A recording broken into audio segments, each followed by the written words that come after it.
Assalamualaikum warahmatullahi wabarakatuh. Saya MD Nugroho. Saya di sini ingin menjelaskan mengenai akuntansi sektor publik dengan materi pendapatan dan piutang. Sebelumnya saya ingin menjelaskan mengenai PPKD dan SKPD. Untuk menurut Permendagri nomor 13 tahun 2006, PPKD atau Pejabat Pengelolaan Keuangan Daerah adalah kepala satuan kerja pengelolaan keuangan daerah yang mempunyai tugas melaksanakan pengelolaan APBD dan bertindak sebagai bendahara umum daerah. Kemudian untuk SKPD atau Satuan Kerja Perangkat Daerah adalah perangkat daerah pada pemerintah daerah selaku pengguna anggaran atau barang. Ini untuk PPKD sendiri sama halnya dengan entitas pelaporan yang dipelajari di materi sebelumnya. Kemudian untuk SKPD sendiri sama halnya dengan entitas akuntansi, yang dimana PPKD sendiri hanya ada satu, yaitu sebagai pusatnya. Kemudian SKPD bisa lebih dari satu dan atau banyak karena tergantung dengan wilayah yang diatur oleh PPKD sendiri. Kemudian ada definisi pendapatan realisasi anggaran. Pendapatan adalah semua penerimaan rekening kas umum negara atau daerah yang menambah ekuitas dalam periode tahun anggaran yang bersangkutan yang menjadi hak pemerintah dan tidak perlu dibayar kembali oleh pemerintah.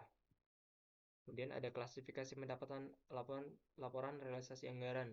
Ada pendapatan hasil daerah, pendapatan transfer, lain-lain pendapatan yang sah. Kemudian untuk pendapatan transfer biasanya dilakukan transaksi di dalam PPKD. Kemudian untuk pendapatan asli daerah atau PAD dengan pendapatan pajak daerah biasanya dilakukan oleh transaksi oleh PPKD. Kemudian untuk retribusi daerah biasanya dilakukan di SKPD. Kemudian ada pendapatan hasil pengolahan kekayaan daerah yang dipisahkan biasanya dilakukan di transaksi PPKD. Kemudian ada prinsip akuntansi pendapatan daerah, laporan realisasi anggaran. Pendapatan secara umum diakui pada saat telah disetor ke rekening kas umum atau umum daerah. Ini contohnya seperti jika kas sudah diterima oleh bendahara umum daerah atau sudah masuk, maka maka pendapatan baru dapat diakui. Kemudian untuk koreksi atas pengembalian pendapatan yang sifatnya tidak berulang atas pendapatan tahun berjalan dicatat sebagai pengurang pendapatan. Nah, ini contohnya seperti pengembalian di tahun berjalan, maka akan dicatat sebagai pengurang pendapatan, yang dimana pendapatan akan ditempatkan dalam debit. Kemudian koreksi atas pengembalian pendapatan periode sebelumnya dicatat sebagai belanja tidak terduga yang mengurangi saldo anggaran lebih pada periode ditemukannya koreksi. Nah, ini contohnya seperti koreksi atas pengembalian pendapatan di tahun berjalan pada periode sebelumnya. Maka akan dicatat sebagai belanja tidak terduga di bagian debit. Kemudian ada pengembalian yang sifatnya normal, yaitu biasanya retribusi. Dan untuk yang tidak normal itu contohnya seperti uh, pemerintah pusat mengirimkan dana yang lebih yang telah ditetapkan, maka kita diputuskan akan mengembalikan. Jika pengembalian dilakukan di dalam tahun berjalan, maka akan dicatat sebagai pendapatan di debit. Sedangkan untuk pendapatan yang dikembalikan atas periode sebelumnya, maka akan dicatat sebagai belanja. Kemudian ada akuntansi pendapatan dilaksanakan berdasarkan azas bruto, yaitu dengan membukukan penerimaan bruto dan tidak mencatat jumlah netonya. Di sini contohnya seperti misalnya untuk mendapatkan pendapatan, maka akan diperlukan biaya. Nah, biaya tersebut tidak akan menjadi pengurang dalam pendapatan, melainkan pendapatan tersebut akan tetap utuh dan untuk biayanya akan dicatat sebagai belanja. Kemudian ada definisi pendapatan laporan operasional, hak pemerintah daerah yang diakui sebagai penambah ekuitas dalam periode tahun anggaran yang bersangkutan dan tidak perlu dibayar kembali. Kemudian untuk klasifikasinya sama dengan pendapatan laporan realisasi anggaran, maka tidak perlu dibahas lagi pendapatan laporan operasional.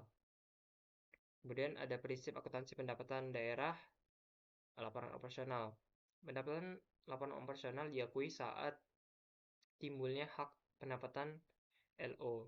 Pendapatan yang diperoleh berdasarkan peraturan perundang-undangan, pendapatan yang diperoleh sebagai imbalan atas suatu pelayanan yang telah selesai diberikan berdasarkan peraturan perundang-undangan.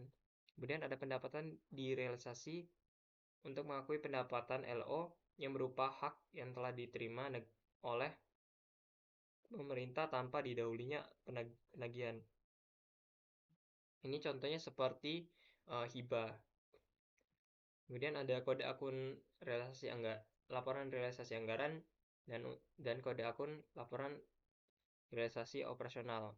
Untuk kode-kodenya sendiri sudah ditetapkan oleh pemerintah, jadi sebagai akuntan tidak perlu membuat lagi atau sesuai dengan ketentuan daerah, maka uh, tidak perlu ditambahkan, hanya perlu mengikuti hal yang sudah ditetapkan. Untuk kode akun realisasi anggarannya dimulai dengan kode 4 sampai dengan 7.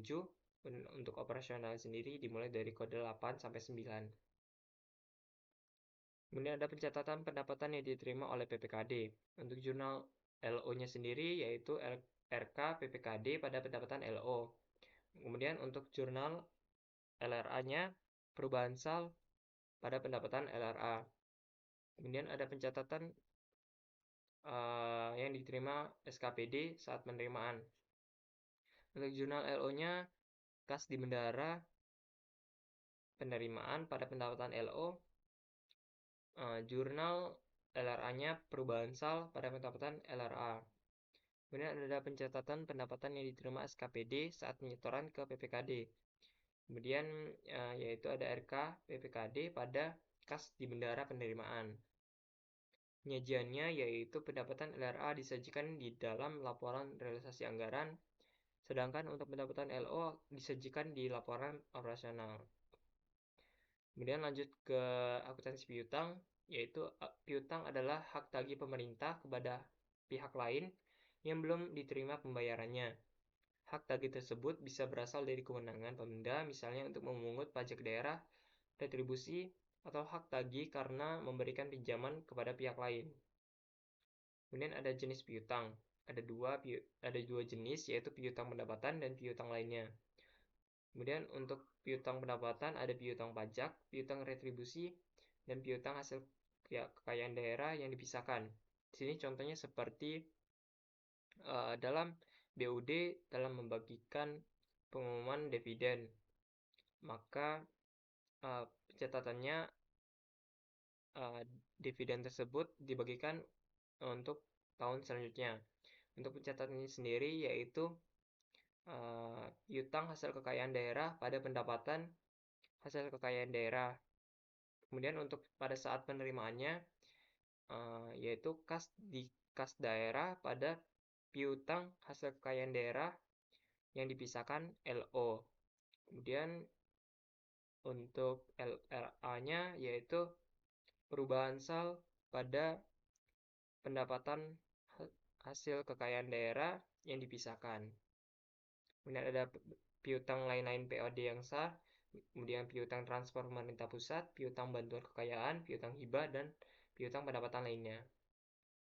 Pengakuan piutang pada saat telah diterbitkannya surat ketetapan, seperti surat ketetapan pajak, dan telah diterbitkannya surat penagihan dan telah dilaksanakan penagihannya. Kemudian catatannya sendiri yaitu ada piutang pada pendapatan LO. Nah, untuk di LRA tidak perlu dicatat karena tidak ada kas masuk ataupun kas keluar. Jadi, yang dicatat hanya pendapatan di LO.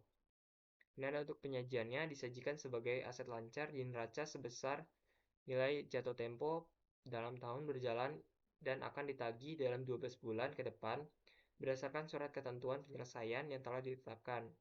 Disajikan sebagai aset lainnya terhadap nilai yang akan dilunasi di atas 12 bulan berikutnya, diungkapkan dalam catatan atas laporan keuangan. Sekian yang saya dapat sampaikan, kurang lebihnya saya mohon maaf. Saya akhiri, wabillahi taufiq walhidayah. Wassalamualaikum warahmatullahi wabarakatuh.